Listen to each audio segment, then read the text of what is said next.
Doctor Mallu Ravi Nagar Kurnool parliament సభ్యులు CM Revanth Reddy భూత వర్తమాన భవిష్యత్తులను సమన్వయం పరుస్తూ తెలంగాణ రాష్ట్రాన్ని బంగారు తెలంగాణ మార్చే విధంగా పథకాలు అమలు చేస్తున్నారు. బీసీ, ఎస్సీ, ఎస్టీ, మైనారిటీ విద్యార్థులను కోసం కార్పొరేట్ స్థాయిలో విద్యను అందించేందుకు ఇంటిగ్రేటెడ్ పాఠశాల ఏర్పాటు చేశారు. 58 ఇంటిగ్రేటెడ్ పాఠశాలల కోసం ప్రభుత్వం 11,000 కోట్ల రూపాయలను మంజూరు చేసింది. ఒక్కొక్క ఇంటిగ్రేటెడ్ స్కూల్ 25 ఎకరాల స్థలంతో పాటుగా 200 కోట్ల రూపాయలను ప్రభుత్వం కేటాయించింది. కులమత ప్రాంతాల వివక్ష లేకుండా తెలంగాణ పిల్లలు అంతా ఒకే చోట హాస్టల్స్ లో ఉంటూ చదువుకోవడంతో పాటు సమాజాన్ని పట్టి పీడిస్తున్నటువంటి కుల మతాల గజ్జి నశిస్తుంది.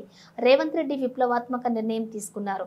ఎస్సీ, ఎస్టీ, బీసీ, మైనారిటీ కార్పొరేషన్లకు జూన్ 2వ తేదీలోపు 6,000 కోట్ల రూపాయలు మంజూరు చేసి బ్యాంకుల ద్వారా రుణాలు ఇచ్చేందుకు రాష్ట్ర ప్రభుత్వం సిద్ధంగా ఉంది. గత ప్రభుత్వం ఎస్సీ, ఎస్టీ, మైనారిటీల కార్పొరేషన్లను నిర్వీర్యం చేసింది. 10 ఏళ్లలో ఎస్సీ, ఎస్టీ, బీసీ ఓట్లను దండుకొని కేసీఆర్ కుటుంబం బంగారు భవిష్యత్ ఏర్పాటు చేసుకుంది. దేశంలో కులగణన చేసిన మొట్టమొదటి సీఎం రేవంత్ రెడ్డి. ఇచ్చిన మాట ప్రకారం ఇందిరమ్మ ఇళ్లు, రైతు రుణమాఫీ చేశాం. గత ప్రభుత్వం చేసిన 7 లక్షల కోట్ల అప్పులకి 6,500 కోట్ల రూపాయలు వడ్డీ కడుతూ 6 గ్యారెంటీలను అమలు చేస్తున్నాం. మహిళలకు ఇచ్చే 2,500 రూపాయలను త్వరగా ఇస్తాం. 10 ఏళ్లలో జరిగిన నియంతృత్వ దోపిడీ పాలనకు కాంగ్రెస్ ప్రభుత్వం ఏర్పడ్డాక మొదటి రోజే ప్రగతి భవన్ గడీలను తీసి ప్రజాభవన్ చేశాం. ప్రజాస్వామ్యాన్ని మీరు చంపుతుంటే మేము కూర్చొని మేము పండగ చేసుకో. ప్రజాస్వామ్యాన్ని ఎవరైతే వ్యతిరేకిస్తారో, ప్రజాస్వామ్య పరిపాలన వ్యతిరేకిస్తారు, ప్రజాస్వామ్యంలో విప్లవాత్మకమైన మార్పులు తీసుకొస్తున్నటువంటి రేవంత్ రెడ్డి ప్రభుత్వానికి వ్యతిరేకంగా మీరు చేసేదానికి మేము తీవ్రంగా వ్యతిరేకిస్తాం. సిగ్గుపడుతుంది మిమ్మల్ని చూసి. సిగ్గు అనే ఒక సబ్జెక్ట్ ఉంటే ఆ సబ్జెక్టే మిమ్మల్ని చూసి సిగ్గుపడుతుంది. ఎందుకని కేసీఆర్ ముఖ్యమంత్రిగా ఉన్నప్పుడు ఆయన కొడుకును మంత్రి చేశారు, ఆయన అల్లుడిని మంత్రి చేశారు, ఆయన కూతుర్ని ఎంపీ చేశారు, ఎంపీ ఓడిపోతే ఎమ్మెల్సీ చేశారు, ఆయన చుట్టం ఇంకొక ఆయన్ని రాజ్యసభ ఎంపీ చేశారు, ఇంకొక మేనరుడు లోక్సభ ఎంపీ చేశారు. ఇవన్నీ 5-6 మంది వాళ్ళ కుటుంబం వాళ్ళనే అధికార పదవుల్లోకి తీసుకుని వచ్చి అధికారం మొత్తం వాళ్ళ గుప్పెట్లో పెట్టుకుని తెలంగాణని అభివృద్ధి కాకుండా మీరు అభివృద్ధి అయ్యే కార్యక్రమాలన్నీ చేస్తున్నారు. అది మీరు చేశారు. కానీ రేవంత్ రెడ్డి ముఖ్యమంత్రి అయిన తర్వాత ఆయన తమ్ముడు ఎవరైనా వాళ్ళంతా రేవంత్ రెడ్డి ముఖ్యమంత్రిగా ముందు పిసిసి అధ్యక్షుడు ఉన్నప్పుడు, ఎంపీగా ఉన్నప్పుడు, ఎమ్మెల్యేగా ఉన్నప్పుడు ఆయనకి అండగా నిలబడి పనిచేశారు. ఒక ధర్మరాజుకి 4 అన్నదమ్ములు, భీముడు, అర్జునుడు, నకులుడు, సహదేవుడు ఏ రకంగా ధర్మరాజు కోసం పనిచేశారో ఈ 4 అన్నదమ్ములు ఆ రకంగా రేవంత్ రెడ్డి కోసం ముందు పనిచేశారు. మొన్న సీఎం అయ్యేటప్పుడు కూడా పనిచేశారు.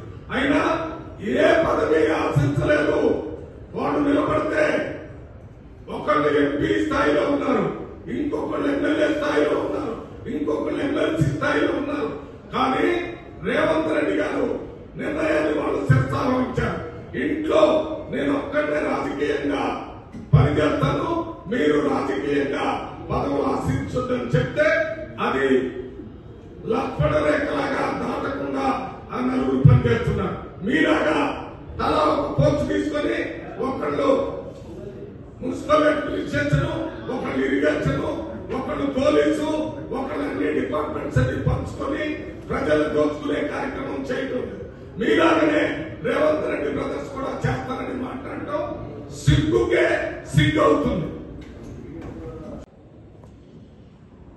రెవల్యూషన్ తీసుకుని రావాలని రేవంత్ రెడ్డి గారు, ఒక ముఖ్యమంత్రి అంటే ట్రాన్స్ఫర్ చేయటం, ప్రమోషన్లు ఇవ్వటం, లేకపోతే కల్చరల్ ప్రోగ్రామ్ అటెండ్ కావటం, ఎవరైనా మీటింగ్లు పెడితే పోవటం, అది కాదు. ఒక ముఖ్యమంత్రి ఒక తపస్సులాగా రాష్ట్ర ప్రజల అవసరాలు గుర్తించి ఇప్పుడు చేసేదే కాకుండా భవిష్యత్తులో వారి జీవితాలకి ఇప్పుడే ప్రణాళికలు వేసి ఈ నిర్ణయాలు తీసుకున్నారు. ఇదే కాకుండా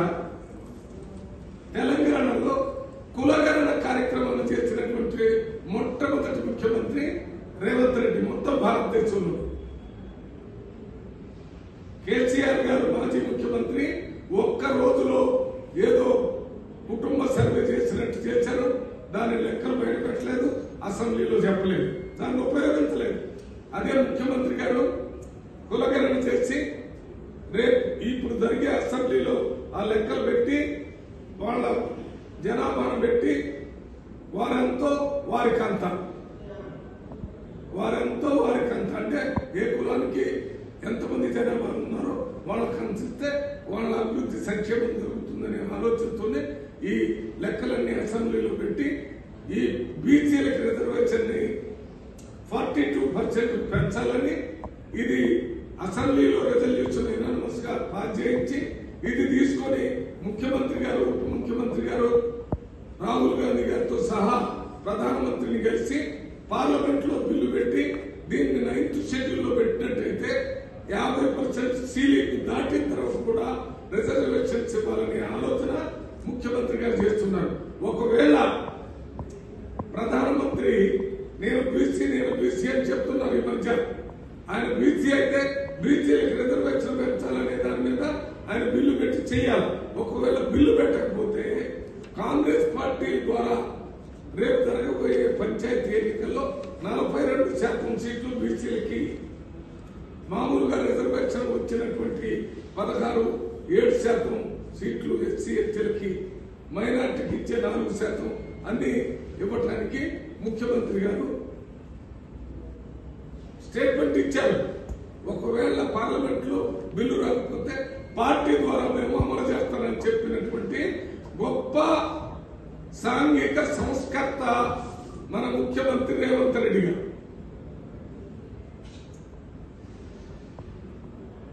ఏ ముఖ్యమంత్రి ఇంతవరకు నేను అది కాంగ్రెస్ ముఖ్యమంత్రి గాని లేక ఇతర పార్టీలు టీడీపీ ముఖ్యమంత్రి గాని నిన్న మొన్న చేసిన బీఆర్ఎస్ ముఖ్యమంత్రి గాని ఏ ముఖ్యమంత్రి ఈ రకమైన సమూలమైన సంపూర్ణ విప్లవ నిర్ణయాలు తీసుకోలేదని నేను డంకా బజాయించి చెప్తున్నాను. దానికి ఉదాహరణలు ఇప్పుడే చెప్పాను. ఇవన్నీ కాకుండా ఈ ఒక్క సంవత్సరంలోనే మహిళలందరూ స్వేచ్ఛగా వారు కోరుకున్న స్థలాలకు ఉచితంగా ప్రయాణం చేసినట్టు ఆర్టీసీ బస్సులో ఉచిత సౌకర్యాన్ని కల్పించాడు. మహిళలందరికీ 500 రూపాయలకి గ్యాస్ సిలిండర్ ఇప్పించాడు. పేద ప్రజలందరికీ ఇర్రెస్పెక్ట్ ఆఫ్ క్యాస్ట్ రిలీజన్ తో సంబంధం లేకుండా పేద ప్రజలందరికీ 200 యూనిట్లు కరెంటు ఉచితంగా ఇచ్చేటటువంటి ఏర్పాటు చేశాడు. 5 లక్షల రూపాయలతో ఇందిరమ్మ ఇల్లు పేదవాళ్లకి ఇస్తానని చెప్పాడు. ఒక్క ఎస్సీ ఎస్టీ బీసీ మైనార్టీ కాదు, ఎవరికి తెలంగాణ రాష్ట్రంలో ఇల్లు లేకుండా ఉంటే వాళ్ళందరికీ 5 లక్షలతో ఇందిరమ్మ ఇల్లు కట్టిస్తారనే పథకాన్ని తెచ్చారు. ఇప్పుడు మొదటి దశలో 78 లక్షల ఇండ్లు ఈ 5 లక్షల రూపాయలతో ఇస్తానికి నిర్ణయం చేసుకుని ఒక్కొక్క అసెంబ్లీలో 3,500 ఇండ్లు ఇవ్వటానికి రేపు ఎల్లుండో ప్రారంభం చేస్తున్నారు. బడ్జెట్ ఎలాంటి ఉంటాయి. ఇంతే కాకుండా 10 సంవత్సరాల్లో 1,00,000 రూపాయలు మాఫీ చేస్తారంటే 5 సంవత్సరాలు మీరు ఇన్స్టాల్మెంట్స్ ఇచ్చారు, అప్పు ఆ ఇంట్రెస్ట్ అట్లే మిగిలిపోయింది. రెండోసారి కూడా అంతే చేశారు. మేమంటే లేదు, రేవంత్ రెడ్డి గారు ఇచ్చిన మాట ప్రకారం ఒకటొకటిగా చేసుకుంటూ వచ్చున్నాడు. ఎస్, అక్కడక్కడ కొన్ని చేయలేకపోతున్నాం. మహిళలకు ఇచ్చే 2,500 రూపాయలు ఇవ్వాలంటే 7 లక్షల కోట్ల రూపాయలు అప్పు చేసి ఇవాళ ప్రభుత్వం 6,500 కోట్ల రూపాయలు ప్రతి నెల వడ్డీ కట్టాల్సి వస్తుంది. వచ్చేటటువంటి ఇన్కమ్ తక్కువగా ఉంది. మీరు చేసిన అప్పులకే డబ్బులన్నీ పోతున్నాయి. అదే 6,500 కోట్లు మేము కట్టాల్సిన అవసరం లేకపోతే ఈ మహిళలకు 2,500 కోట్లు ఇచ్చాం. అవి కూడా ఇస్తాం. కొద్దిగా ఆర్థిక పరిస్థితులు సక్రమర్చుకుంటున్నాం. 6 గ్యారంటీల్లో 5 గ్యారంటీలు ఇస్తున్నాం. పేద ప్రజలకి మీరు 5 లక్షల రూపాయలు రాజీవ్ ఆరోగ్యశ్రీ అంటే మేము 10 లక్షల రూపాయలు పెంచిస్తున్నాం. ఇది ప్రజాప్రభుత్వం అంటే డెఫినేషన్. ఇది ప్రజాప్రభుత్వం అంటే ఈ పనులు చేయాలి. ప్రజాప్రభుత్వం అంటే ఎవడైనా ప్రతిపక్ష పార్టీలు వాళ్ళు మీటింగ్ పెడితే వాళ్ళని హౌస్ అరెస్ట్ చేయటం, ఇంటి దగ్గర అరెస్ట్ చేయటం, వచ్చే మీటింగ్ వస్తుంటే అరెస్ట్ చేయటం, మీటింగ్ చేసే వాళ్ళ దగ్గర అరెస్ట్ చేయటం. ఇది ప్రజాస్వామ్య ప్రభుత్వం కాదు. మేము ప్రజాస్వామ్య ప్రభుత్వం. ఎస్ఎల్బిసి దగ్గర మన హరీష్ రావు పోయి చూస్తాడంటే మేమే అక్కడ దాకా పోనిచ్చి ఆ ఎస్ఎల్బి సొరంగం దగ్గర పోయి అక్కడ ప్రజలు మాట్లాడే అవకాశం లేదు. దాచాల్సిన విషయం లేదు. ఏం చేస్తున్నామో ప్రజలకు చెప్తున్నాం, ప్రతిపక్షాలకు కూడా చెప్తున్నాం. ఇది కొన్ని ఉదాహరణలు మాత్రమే చెప్పాను. ఇవి కాకుండా ప్రజాస్వామ్య పునరుద్ధరణ జరిగిన 10 సంవత్సరాల్లో జరిగిన నియంతృత్వ పరిపాలనకి మొదటి రోజునే, ప్రారంభం రోజునే ఆ ప్రగతి భవనం ముందున్నటువంటి గడీలన్నీ పీకిచ్చాం. ఇప్పుడు ప్రజాభవన్ ప్రజల అది ప్రగతి భవన్ కాదు, ప్రజాభవన్. ప్రజలు ఎప్పుడైనా పోవచ్చు, ఎప్పుడైనా రావచ్చు, అక్కడ వాళ్ళ కష్ట సుఖాలు చెప్పుకోవచ్చు. సెక్రటేరియట్ అంటే అది మినిస్టర్లకి ఎమ్మెల్యేలకి మాత్రమే అవకాశం ఉందని మీరు అదొక పెద్ద బిల్డింగ్ కట్టించారు. ఇవాళ ఆ సెక్రటేరియట్ మినిస్టర్లకి అంత అవకాశం, ప్రజలకు కూడా అంత అవసరం. ఒక్క మాటలో చెప్పాలంటే ఈ సెక్రటేరియట్, ఈ కలెక్టర్ ఆఫీసు, ఎస్పీ ఆఫీసులు ఇవన్నీ కూడా ప్రజల సొంతం, ప్రజల డబ్బులతో కట్టిని, ప్రజలే పట్టాదారులు. ప్రజాస్వామ్యంలో ప్రజలే దేవుళ్ళు. వాళ్ళ ఓటుతోనే ముఖ్యమంత్రులు అవుతారు, వాళ్ళ ఓటుతోనే ప్రధానమంత్రులు అవుతారు. ఆ విషయం మర్చిపోయి గెలిచిన వెంటనే అధికారంలో రాగానే ఒక నియంతలాగా ప్రజల్ని మాట్లాడనీయకుండా, ప్రజలకు కావాల్సిన సౌకర్యాలు చేయకుండా మీరు దోచుకునే కార్యక్రమం చేశారు. మీరు దోచుకున్నారనేది నేను చెప్పడం లేదు.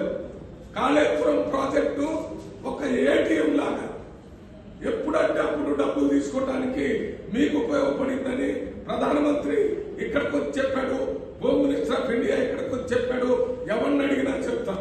మీరు ప్రతి ప్రాజెక్టుని రీడిజైన్ పేరుతో పెంచి డబ్బులు దోచుకున్నారనే విషయం ప్రజలందరూ మాట్లాడుతున్నారు. అటువంటి బీఆర్ఎస్ పార్టీ ఇవాళ రేవంత్ రెడ్డి పనిచేస్తుంటే, రేవంత్ రెడ్డితో కానీ రేవంత్ రెడ్డి పరిపాలనకి సమర్థుడు కాడని, పరిపాలన చేయటం లేదని, ఏది పరిపాలన అంటే చూపిస్తున్నాడు రేవంత్ రెడ్డి. మీలాగా సొంతంగా ప్రజాప్రభుత్వాన్ని ఉపయోగించుకోకుండా 24 గంటల్లో 18 గంటలు ప్రజల కోసం పనిచేస్తూ నేను ఇప్పుడు చెప్పిన పనులన్నీ ప్రజల కోసం చేస్తున్నాను. మీరేం చేస్తారు? రేవంత్ రెడ్డి గారు భూత వర్తమాన భవిష్యత్తుల్ని సమన్వయపరుస్తూ తెలంగాణ రాష్ట్రాన్ని బంగారు తెలంగాణగా మార్చేటటువంటి పథకాలను అమలు చేస్తున్నాడు. రేవంత్ రెడ్డి గారు ముఖ్యమంత్రిగా వచ్చిన తర్వాతనే ఎస్సీలు, ఎస్టీలు, బీసీలు, మైనారిటీలు, ఎకనామికల్లీ బ్యాక్వర్డ్ సంబంధించిన పిల్లలు కార్పొరేట్ స్థాయి చదువుకోవటం కోసం మన రాష్ట్రంలో 58 ఇంటిగ్రేటెడ్ రెసిడెన్షియల్ స్కూల్స్ పెట్టడం జరిగింది. ఈ ఇంటిగ్రేటెడ్ రెసిడెన్షియల్ స్కూల్స్ దీని స్టాండర్డ్ ఇప్పుడున్న కార్పొరేట్ స్కూల్స్ కంటే కూడా ఉన్నత స్థాయిలో ఉండటం కోసం ఒక్కొక్క ఇంటిగ్రేటెడ్ రెసిడెన్షియల్ స్కూల్ కి 25 ఎకరాల స్థలం తీసుకున్నారు. ఒక్కొక్క రెసిడెన్షియల్ స్కూల్ కట్టి ప్రారంభించడానికి 200 కోట్లు శాంక్షన్ ఇచ్చారు. ఒక్కొక్క రెసిడెన్షియల్ హాస్టల్ని వెంటనే ప్రారంభించడానికి 30 కోట్ల రూపాయలు రిలీజ్ చేసి కలెక్టర్ దగ్గర పార్క్ చేశారు. ఈ 58 ఇంటిగ్రేటెడ్ రెసిడెన్షియల్ స్కూల్స్ వల్ల ఏం ఉపయోగం ఉంటుందంటే high standard education, high standard sports, high standard భోజనం సౌకర్యాలు దాంట్లో ఉంటాయి. దాంతో పాటు సామాజిక న్యాయం సంపూర్ణంగా ఈ స్కూల్స్ వల్ల తెలంగాణ రాష్ట్రంలో ఏర్పడబోతుంది. ఎందుకంటే ఈ ఒక్క ఇంటిగ్రేటెడ్ రెసిడెన్షియల్ హాస్టల్లో 2600 మంది విద్యార్థులు చదువుకుంటారు.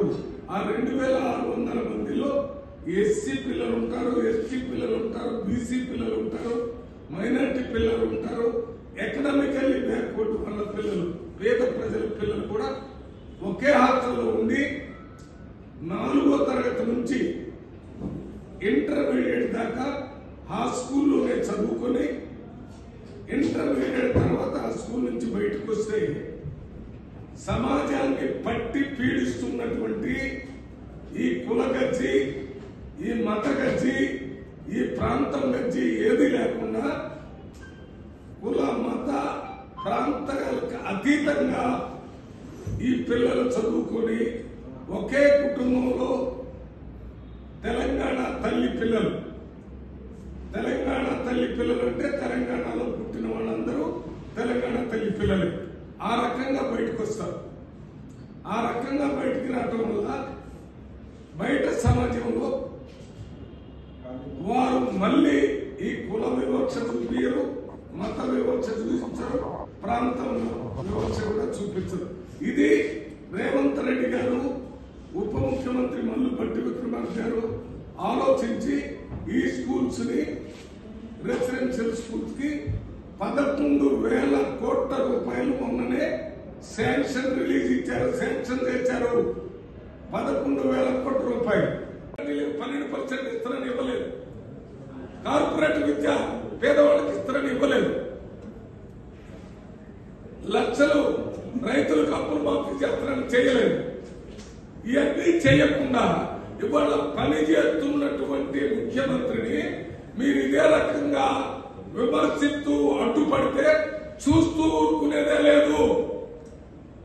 హెచ్చరిస్తున్నాం. ఇప్పటికే కాంగ్రెస్ పార్టీ చాలా సహనంతో మీరు మాట్లాడే మాటలన్నీ భరించాం. ప్రజాస్వామ్యంలో కూడా ఒక లిమిట్ ఉంటుంది. ఆ లిమిట్ దాటిపోయింది. ప్రజాస్వామ్యంలో ఎటువంటి లిమిట్ ఉంటుందంటే శిశుపాలుడు అని శ్రీకృష్ణుడిని అనుచితంగా తిట్టేవాడు. 100 సార్లు తిట్టిన దాకా వదిలిపెట్టాడు. 100 దాటిన తర్వాత శ్రీకృష్ణుడు చక్రాన్ని వదిలితే శిశుపాలుడు తల నరికింది. అట్లనే ఇప్పుడు మీకు టైం వచ్చింది. మీరు 100 తప్పులకు మించిపోయారు. మీ మీద చర్యలు తీసుకోకపోతే ఈ ఎస్సీ ఎస్టీ బీసీ మైనార్టీలు 85% మంది ప్రజలకి ముఖ్యమంత్రి పనిచేస్తుంటే ఆయన పనిచేయటం లేదు కాబట్టి, మీరు అడ్డమవుతున్నారు కాబట్టి మేమంతా మీకు వ్యతిరేకంగా పోరాటం చేస్తాం. రేవంత్ రెడ్డికి సపోర్ట్ గా మేము రక్షణ వలయంలాగా నిలబడతామని మీకు హెచ్చరిక చేస్తున్నాం. ఏమి తప్పు చేశాడని మీరు అసెంబ్లీలో ఎస్సీ స్పీకర్ ని అవమానకరంగా మాట్లాడితే జగదీష్ రెడ్డి ఎక్స్ మినిస్టర్ ఎంత వ్యతిరేకంగా ఒక గౌరవనీయుడైన స్పీకర్ నువ్వు అది దాన్ని వ్యతిరేకంగా మాట్లాడారు. ఆ కాలంలో బీఆర్ఎస్ కాలంలో ఏదో బిల్లు మీద గవర్నర్ స్పీచ్ మీద మాట్లాడుతూ వ్యతిరేకంగా మాట్లాడినందుకు మా దళిత నాయకుడు సంపత్తుని మొత్తం